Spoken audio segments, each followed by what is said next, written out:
Hi guys, for today's video, so unboxing my order in TikTok. So ito yung order ko nito ay yung ano ito eh. Wait lang, wait lang. So order sa natin ito. Ito yung ano ko, yung pandikit ko sa fake nails ko para matagal siyang tanggal. So unboxing natin siya. Para hindi na yung mga ano, glue. Yung glue na fake nails na pandikit ko. So ang tatak nito is Born Pretty. So kaya siyang brand at quality. Pinili ko siya ng TikTok sa website. Ito siya mga classes. Siya.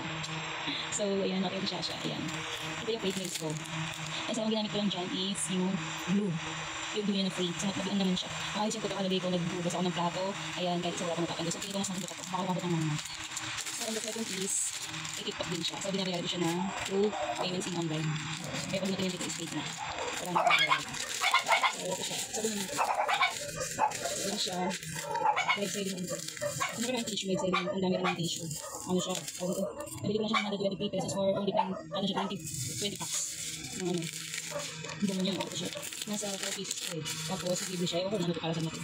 Kasi ito yung mesh niya, yung pinakalagay na sa akin. So, nabili na lang ang aming videos dahil na-unbox mo yung order ko sa TikTok. Thank you and goodbye!